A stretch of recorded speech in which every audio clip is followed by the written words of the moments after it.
Salut à tous, aujourd'hui on analyse les résultats du quatrième trimestre 2024 de Amazon qui sont sortis il y a quelques heures et donc aujourd'hui on va regarder dans un premier temps forcément les chiffres clés qui sont sortis dans ce rapport. Également on va s'intéresser aux différents segments de croissance, notamment AWS qui a pas mal augmenté et là il y a du lourd et on va s'intéresser évidemment aux différents marchés, Amérique du Nord aussi à l'international.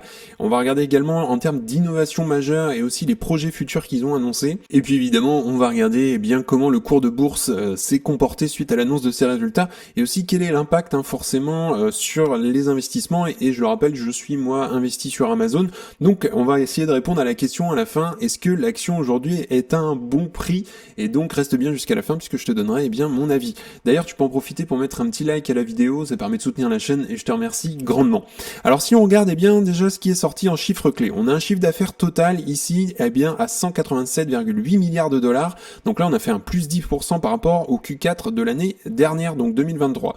Bénéfice net, on est à 20 milliards ce trimestre, donc plus 89% quand même par rapport à l'année dernière, toujours Q4 2023. Bénéfice par action, 1,86$, on était à 1$ il y a un an. La marge opérationnelle est à 11,3$, ils ont fait un effort là-dessus d'ailleurs, et on était à 7,8$ il y a un an. En termes de free cash flow, donc c'est vraiment le cash disponible dans l'entreprise, on est à 38,2 milliards ce trimestre-là, donc on a vraiment une belle performance en un an là en termes de chiffres. Et puis alors pourquoi ces chiffres explosent? Justement, premier point, ça va être en fait la hausse des ventes en ligne et aussi on a une accélération des livraisons via Amazon Prime. On a également AWS, j'en ai parlé juste avant, qui est vraiment là dans une croissance assez incroyable, on a fait plus 19%. On a eu également le succès de certaines offres, le Black Friday puis le Cyber Monday qu'on a eu. Là, c'est vraiment le plus gros jamais enregistré en termes de performance. Et on a également chez Amazon en ce moment une réduction des coûts et une optimisation des marges. C'était pas vraiment leur fort, l'optimisation des marges, mais en même temps, ils n'étaient pas vraiment axés sur ça puisqu'ils investissent pas mal. Ils ont énormément de capex. Et ça, on reviendra là-dessus. Donc petit rappel ici, Amazon continue vraiment d'être un monstre du e-commerce et aussi du cloud et ils sont déjà depuis quelques années en train de se diversifier et on a AWS qui fait grimper les marges et on va rentrer dans le détail juste après. Alors si on analyse un petit peu plus en détail, d'ailleurs ça sera mieux avec un tableau, donc là croissance de plus 10% du chiffre d'affaires malgré qu'on a eu un impact négatif avec le change entre dollars et les autres monnaies. AWS reste vraiment le moteur de croissance à plus 19%, donc là on a vraiment une belle rentabilité sur ce segment là. Et on a le segment international qui redevient rentable avec un résultat opérationnel de 1,3 milliard, on était à moins 0,4 milliard en perte 2023. Donc si on compare très rapidement, là, on a 187 milliards donc ce trimestre, le dernier trimestre, et on était à 170 milliards il y a un an, donc on a fait plus 10%.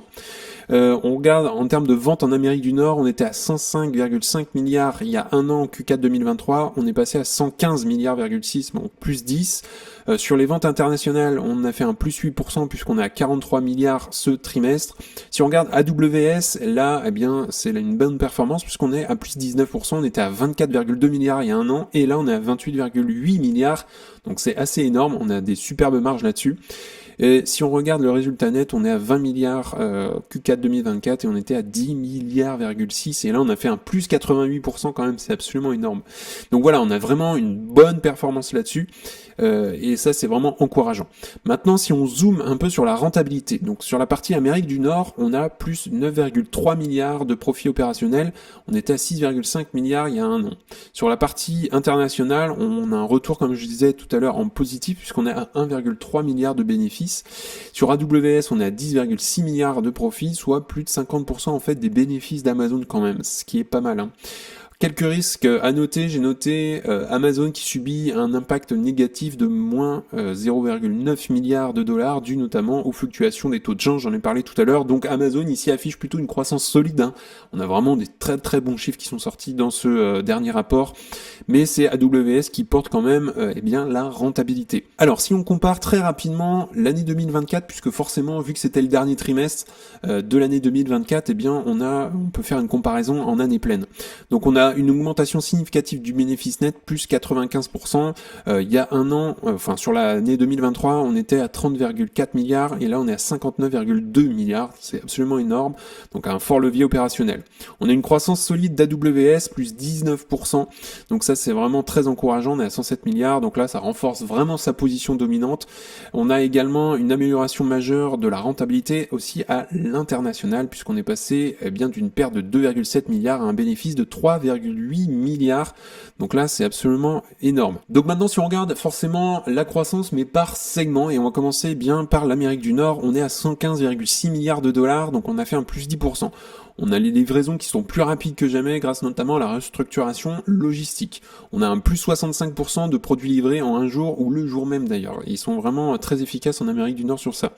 On a le lancement de Amazon All qui est une section low cost pour concurrencer justement Walmart qui est vraiment une grande chaîne de distribution aux États-Unis.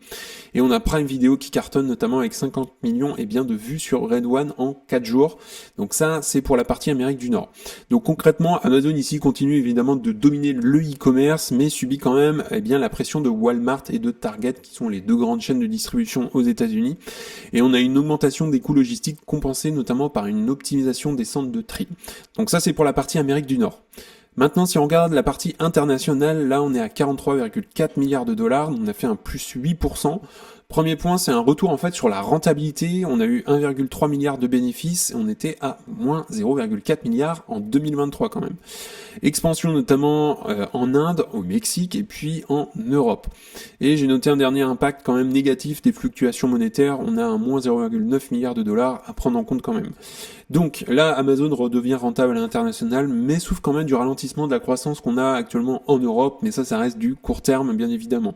Et puis on a du gros potentiel ici en Inde quand même, où Amazon investit massivement. Et on reviendra là-dessus sur la partie CAPEX. Ensuite, dernier segment, c'est AWS, là on a un 28,8 milliards de dollars, on a fait un plus 19%. Et donc AWS génère 10,6 milliards de dollars de profit. On a fait ça représente 50% des bénéfices d'Amazon. On a une croissance explosive grâce notamment aux besoins en cloud et en intelligence artificielle. On a la Trainium 2, donc c'est la puce IA qui défie notamment Nvidia. Et franchement Amazon il performe pas mal là-dedans. On a également de nouveaux contrats signés avec notamment l'armée américaine, également PayPal, Reddit, Japan Airlines, donc voilà, ça c'est plutôt encourageant et je suis moi exposé à PayPal notamment. Si on fait une rapide analyse, c'est qu'AWS devient la poule aux œufs d'or d'Amazon quand même. Il y a une énorme progression là-dessus, on a une énorme croissance, mais on a quand même une concurrence assez forte, faut pas l'oublier, il y a Microsoft Azure et Google Cloud, même si Google Cloud est quand même à la traîne si on fait un top 3 entre Amazon et Microsoft et Google. Donc maintenant si on regarde en termes de cash flow et investissement, on a une forte génération de trésorerie ici, mais aussi une hausse des investissements en infrastructure, notamment grâce à AWS et l'intelligence artificielle. Et puis on a une croissance plus modérée, notamment du free cash flow, puisque voilà, on a une priorité qui est donnée notamment à la croissance. Et comme je l'ai dit tout à l'heure, Amazon n'a jamais été jusqu'à aujourd'hui vraiment dans l'optimisation des marges, puisqu'ils investissent énormément. Donc les flux de trésorerie opérationnels sont à 84,9 milliards en 2023 et on est à 115 milliards en année pleine 2024. Donc on a fait un plus 36%, c'est pas négligeable. Ensuite les free cash flow, là on est à 36,8 en 2023, 38,2, donc c'est une légère augmentation des free cash flow pour l'année 2024. Et donc en termes d'investissement, donc les CAPEX, j'en ai parlé pas mal, on est à 52 milliards en 2023 et on est passé à 83 milliards en année 2024. En termes d'investissement, c'est absolument énorme, on a fait un plus 57% quand même. Donc ils investissent énormément, mais ça m'inquiète pas, puisque de toute façon, ils sont en train de développer, ils sont encore sur une progression et sur une croissance. Alors si on regarde maintenant en termes d'innovation et de long terme notamment, et puisqu'il faut penser long terme avec Amazon, ça sert à rien de penser à 2 mois. Premier point, puisqu'ils misent principalement sur l'intelligence artificielle et le cloud, avec Amazon Nova notamment, qui est son propre modèle d'IA, qui concurrence notamment ChatGPT. Ensuite, on a Amazon Bedrock, qui est la plateforme d'intelligence artificielle complète pour les entreprises. On a également le Trainium 2 Ultra Servers, qui est une réduction de 40% des coûts par rapport notamment au GPU de Nvidia. Ensuite, on a Amazon Prime, donc, et le contenu vidéo, forcément. Là, on a 50 millions de spectateurs sur Red One, qui est le plus gros succès de Prime Video à l'heure actuelle. On a 13,2 millions de spectateurs pour la NFL sur Prime Video également. Et puis, en termes d'engagement environnemental, eh bien, Amazon aujourd'hui est le premier acheteur mondial d'énergie renouvelable quand même. On a 10 millions de dollars de dons pour aider notamment les sinistrés des incendies et des innovations. Donc ça, c'est pour la partie innovation, notamment si on se concentre sur la partie intelligence artificielle et cloud. Donc concrètement, Amazon ici, il prépare l'après e-commerce, ce qui était vraiment, on va dire, le secteur central au début d'Amazon. Mais là, ils misent énormément sur l'intelligence artificielle, le cloud et les services digitaux, et c'est pas plus mal qui se diversifie. Et donc aussi un positionnement stratégique qui pourrait évidemment faire exploser bien la valorisation de l'action à long terme. Donc quelques impacts boursiers sur la performance notamment du titre Amazon en 2024. On a fait un plus 67%, notamment grâce à AWS et l'IA. Le PER actuel est quand même à environ 50. Ça a toujours été élevé sur Amazon, mais comme je l'ai dit, ils sont pas dans l'optimisation des chiffres. Et on a un potentiel quand même de hausse si AWS continue évidemment sa croissance. En termes d'opportunités, évidemment, AWS et l'IA, c'est évidemment le futur. Donc là, on a une belle croissance à long terme. Forcément, Amazon ne sera pas mort demain. Et ils continuent évidemment de diversifier leurs revenus avec Prime. Et puis, on a aussi la publicité. Ils ont rajouté cette option où tu payes un complément pour éviter d'avoir la publicité sur les films. Quelques risques, ça va être les pressions réglementaires, notamment sur le cloud et le e-commerce. C'est encore récent tout ça, donc on aura certainement de nouvelles réglementations là-dessus. Et puis on a les taux d'intérêt quand même à suivre, j'en parle assez souvent, puisque on a une valorisation qui est sous pression et les taux d'intérêt peuvent jouer même si on est en train de décélérer. Mais aux États-Unis quand même, on a une pause actuellement et on observe si l'inflation va pas repartir. Également, on a eu des prévisions pour le premier trimestre de l'année 2025. Donc on a un impact négatif du change attendu à moins 2,1 milliards de dollars. On a une comparaison défavorable avec le Q1 2024 boosté notamment par une année bissextile, donc plus 1,5 milliard quand même de dollars de ventes supplémentaires. Et on a une croissance quand même toujours modérée, mais qui reste solide. Donc on est à un chiffre d'affaires attendu pour le premier trimestre, c'est ce qu'ils ont annoncé 2025, entre 151 et 155 milliards de dollars. Donc comparaison au Q1 de l'année dernière 2024, donc on serait à plus 5, plus 9%, donc c'est plutôt encourageant. Le résultat opérationnel annoncé est entre 14 et 18 milliards de dollars. On était à 15,3 milliards au premier trimestre de l'année 2024. Donc on serait à peu près dans les clous. Donc si on regarde maintenant très rapidement la valorisation d'Amazon, donc aujourd'hui on a une entreprise forcément qui a un ratio prix-free cash flow assez élevé, puisqu'il est à 76,38. La moyenne de 10 ans était à 26,68. Donc globalement, on a une entreprise, aujourd'hui, c'est un peu compliqué de regarder ça, on a une entreprise qui a toujours été assez chère, aujourd'hui on est à 76, mais si on recule, au début de l'année 2024, on était à 40 de ratio prix-free cash flow. Si on recule un tout petit peu dans les années 2019-2018, on a toujours été autour des 40 à peu près, et au plus bas, on a eu du 36 peut-être en 2016 à ce moment-là, mais on a une entreprise qui a toujours été assez chère.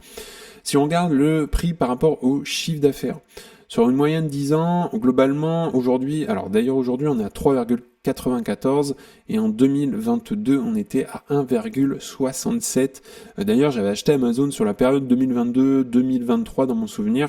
On avait un prix par rapport au price to sales en anglais à 2 à peu près, et aujourd'hui on est plutôt à 4.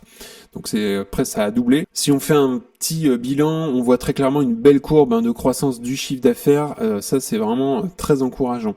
Par contre, ils ont pas mal de rémunération en actions quand même. Ça représente plus de la moitié d'ailleurs des free cash flow. Et dans les free cash flow, il y a la rémunération en action, donc là c'est à surveiller quand même sur cette partie-là, les SBC. Si on regarde le free cash flow par action, bon pour le coup, il a tendance à plutôt stagner. Parce que tout simplement ils sont pas dans cette optimisation. Le ROCE c'est pareil, il n'est pas optimisé non plus. Les marges ont tendance, marge brute, à augmenter, donc ça c'est plutôt très très bien. On est aujourd'hui à 45%. La marge du free cash flow forcément elle va pas être exceptionnelle puisqu'ils sont pas, je le rappelle, dans l'optimisation des chiffres. Et ils ont tendance quand même à diluer un petit peu l'actionnariat quand même, à plus 2% à peu près chaque année. Ils font pas du rachat d'actions. En tout cas, je pense qu'ils le feront à un moment donné, mais aujourd'hui, ils sont encore dans une phase de croissance. Si on regarde en termes de dette d'ailleurs, ils ont un peu de dette, mais ils ont quand même le cash, puisqu'il faut 1,59 années pour rembourser la dette aujourd'hui. Donc voilà, globalement, Amazon, on a des bons chiffres, ça c'est plutôt encourageant, mais si on regarde un petit peu plus dans le détail, ils sont pas dans l'optimisation, notamment des marges, du free cash flow, et ça viendra beaucoup plus tard quand ils seront arrivés, on va dire, à la fin de la courbe en S. Si on regarde maintenant le cours de l'action, donc suite au résultat, on a un cours qui a quand même chuté, la partie CLAD a un peu déçu, on était à 238-240 $ l'action, et après les résultats, on semble ouvrir à un moins 4%, donc l'action ouvrirait à peu près à 232 $. Si on regarde sur un an, la performance a été quand même excellente, puisqu'on a fait un plus 40% en l'espace d'un an.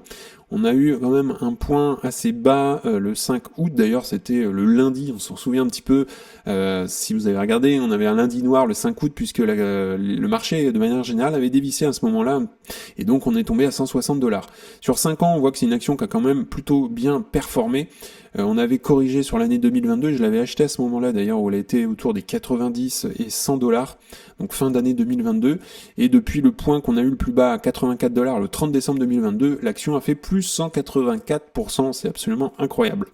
Et sur un maximum, on voit très clairement que l'action a bien performé. Donc petite conclusion, point positif, point de vigilance sur ce rapport notamment qui est sorti. J'ai noté une croissance à 2 chiffres, quand même, malgré un environnement économique qui est un peu incertain en ce moment. On a AWS toujours en forte expansion et aussi un moteur de profit.